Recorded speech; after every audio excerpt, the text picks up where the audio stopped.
Mu lutuula lwa Palamenti olwaleero, Palamenti eyisizza ekiteeso eky'okuwa ettaka ly'ekitongole KCCA eri abantu abatanaba kutegerekeka nga kuno kuliko poloti M69, M7 nga zino zisangibwa Lugogo, ssaako ne M731 ng'eneri ku luguudo lwa Old Kira Road. Ekiteeso kino kigambibwa okuba nga kyavudde mu KCCA.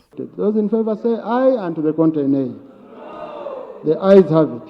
Requirements were: 1. The valuation reports from Chief Government Valuer and the clearance from the Minister of Finance, Planning and Economic Development.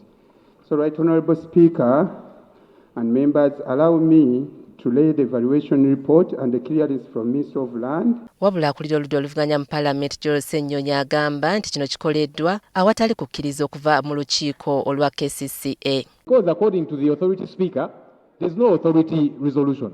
So it would be good that, as Honourable is saying, a resolution for each of those properties, including those that were passed, because would it not be right that equally a resolution of the council be presented to this house so that this house is not taken for granted?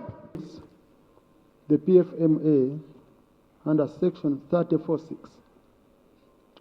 only talks about Parliament passing a resolution. It doesn't refer to any policies of any institution. I mean, the law is very clear. Amyuka Speaker wa Palamenti Nomasitaye bw'agamba nti KCCA yokka yeegoberedde amateeka mu kuwaayo ettaka kyokka nga districts mu gavumenti ez'ebitundu zikola bino awatali mateeka. I want to appreciate the leadership of KCCA for following the law, and I urge other districts and other local governments to follow suit. Kati ziweze poloti 5 ku ttaka lya KCCA erigabiddwa Palamenti mu bbanga eritasukka mu mwezi gumu.